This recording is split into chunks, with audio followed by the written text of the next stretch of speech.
Assalamualaikum warahmatullahi wabarakatuh. Sahabatku yang baik, semoga Allah limpahkan rahmat dan keberkahan dalam hidup kita. Hari ini saya ingin mengajak kita bersama untuk merenungkan satu tema penting, yaitu kebersamaan. Coba kita pikir sebentar dalam hidup, berapa sering kita merasa tenang dan kuat ketika bersama dalam satu jamaah atau keluarga, mungkin juga komunitas. Seringnya kebersamaan itu memberikan rasa aman, saling menopang, saling menguatkan. Jangan sampai kita sendiri-sendiri dalam hidup, apalagi dalam perjuangan menegakkan kebaikan. Lihatlah pelajaran dari Rasulullah. Beliau bersabda, "Hendaklah kalian selalu bersama. Serigala itu memangsa domba yang sendirian. Jadi kalau kita ingin selamat, janganlah sendirian." Saya suka mengambil sebuah contoh sederhana. Bayangkan domba-domba ketika mereka rapat bersama, serigala sulit memangsa. Tapi ketika satu domba terpisah, bahaya mengintai. Begitu juga dengan kita. Kalau kita berada dalam kebersamaan, insya Allah saling jaga satu sama lain, saling ingatkan ketika ada yang lemah atau lalai. Sahabatku, jangan sampai perbedaan kecil memecah kebersamaan. Setiap manusia pasti punya karakter berbeda-beda, pendapat yang kadang tidak sama, tapi persaudaraan Islam mengajarkan kita saling merangkul. Berbeda pendapat itu wajar, saling menasehati itu sunnah, tapi jangan sampai terjatuh pada saling melecehkan dan menyakiti. Kadang tanpa sadar kita sering menegur saudara di depan umum, di grup WA, atau di tempat-tempat yang banyak orang, sehingga bukan sadar dan berubah, malah merasa malu dan makin menjauh. Rasul mengajarkan adab yang indah jika menegur diam-diam dengan kelembutan. Saya ingin ingatkan, menjaga adab dalam kebersamaan itu mutlak. Kalau ada yang salah, japri bisa, telepon bisa, sampaikan dengan kasih sayang. Sahabatku, keruhnya kebersamaan jauh lebih baik daripada beningnya hidup sendirian. Ya, dalam kebersamaan pasti ada gesekan, kadang tidak nyaman.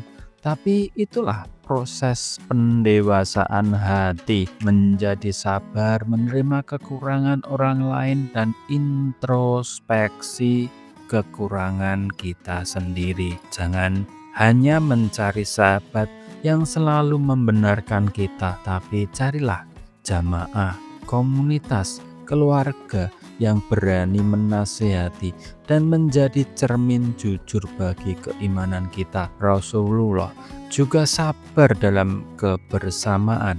Bahkan beliau bersabar ketika ada sahabat yang menyakitinya.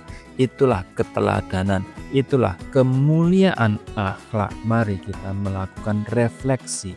Dalam keluarga pun sama, seringkali muncul konflik antar suami istri, ayah dan anak, kakak atau adik. Tapi jangan mudah menyerah. Semua itu ujian agar kita semakin dewasa dalam Islam. Keutamaan orang yang sabar adalah kebersamaan, jauh lebih baik daripada yang memilih menyendiri tapi tidak sabar. Sahabatku, mari kita belajar juga dari para salafus sholih. Mereka tidak selalu sepaham, tapi saling meneguhkan. Dalam kebersamaan ada suasana saling berbagi suka dan duka. Ketika ada yang sakit, yang lain ikut empati. Seperti tubuh, jika satu bagian sakit, seluruh tubuh terasa nyeri dan gelisah. Kami ingin mengingatkan dalam berdakwah, dalam berjuang untuk kebaikan, jangan egois.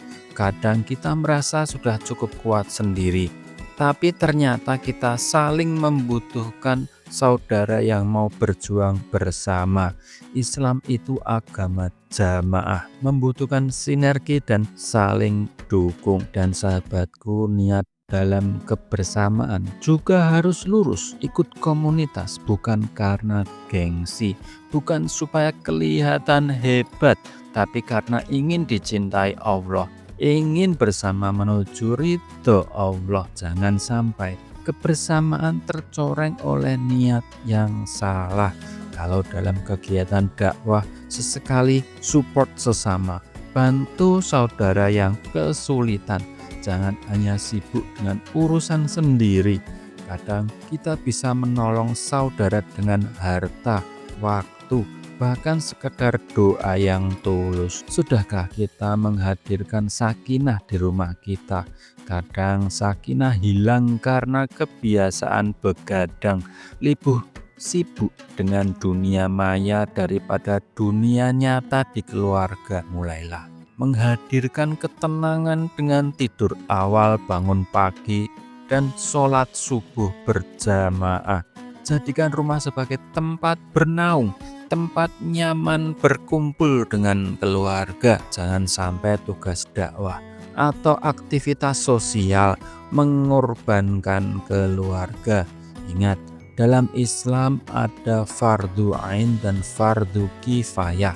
Nafkah keluarga itu kewajiban utama, tidak boleh diabaikan. Jika ada waktu dan kesempatan, dukung saudara yang ingin berjuang untuk umat. Marilah kita selalu jaga kebersamaan dalam komunitas, di keluarga, di lingkungan, di majelis ilmu. Jangan biarkan satu pun merasa sendiri, apalagi putus asa. Saling jaga, saling rangkul, saling menenangkan. Jika ada yang sedang lemah atau bingung, innamal mu'mina ihwatun, orang beriman itu bersaudara, seperti bangunan saling menguatkan satu sama lain. Akhirnya mari kita berdoa, semoga Allah ridhoi kebersamaan kita. Semoga Allah juga hati-hati kita, lunakkan kebanggaan, luaskan kesabaran, dan eratkan persaudaraan. Jagalah selalu kebersamaan, karena di situ ada barokah, ada perlindungan Allah, ada kekuatan yang tidak dimiliki oleh orang-orang yang memilih sendiri. Wassalamualaikum warahmatullahi wabarakatuh.